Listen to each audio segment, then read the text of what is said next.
James Lester, CW04. We went from Kings Bay, let's see,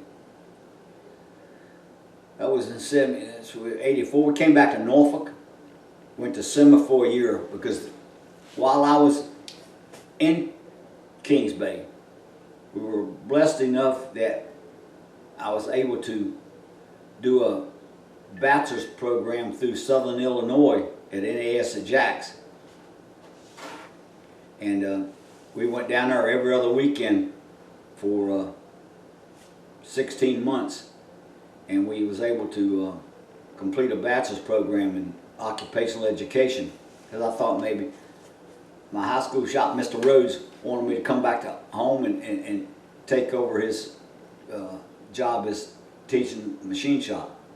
So that's where I went in and did that program, and then we managed to do that. We graduated from that in 82, and then took off a year, and then we did a master's program through Central Michigan for personnel management. And then those two programs, I found out I made E8 because I was chief E7. I found out I made E8, and then when we didn't put it on until we got to SEMA Norfolk in July of 84. And then when I got to Norfolk, I found out also that I had picked up warrant. So then we made warrant, and we had to wait for a year to put it on. So we didn't put warrant on until July of 85. So 1 year I was at SEMA Norfolk, and we were just at SEMA. At that time, that SEMA was just working on surface ships. So we were just doing all kinds of stuff.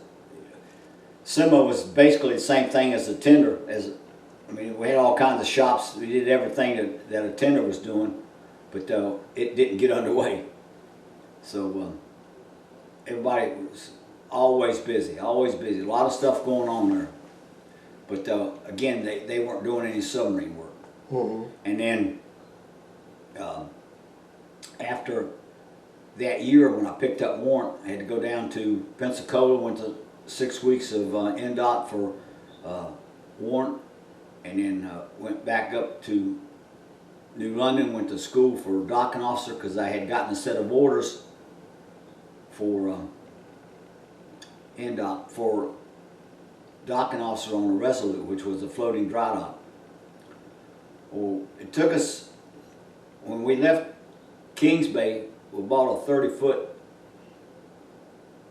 trailer, RV, and went down to Jacksonville looking at it because I knew we were coming back, and found us a nice little camper.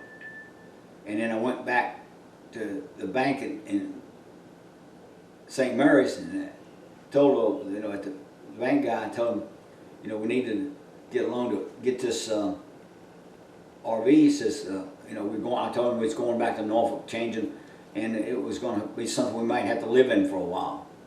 He says, do you really need it? I said, yes, sir. So he said, okay, no paperwork or nothing. He just approved the loan, and because we'd been down there for 5 years, and we got to know the community. We helped with the high school, doing some stuff as far as their industrial arts, and we was on a board down there. We just tried to be a part of the community, even though we didn't have a lot of time. We did what we could do. So we came back up here and lived in that camper for a year. In 6 months, we finally got orders. Then we could buy a house, had another house built, and then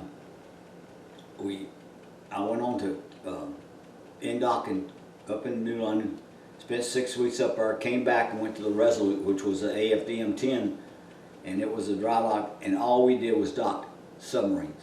And then we spent 3 years there, docking all kinds of, we docked fast attacks. We didn't dock any boomers like we had worked on down in Kings Bay. So, because that base down there was building to be the Trident base for the East Coast.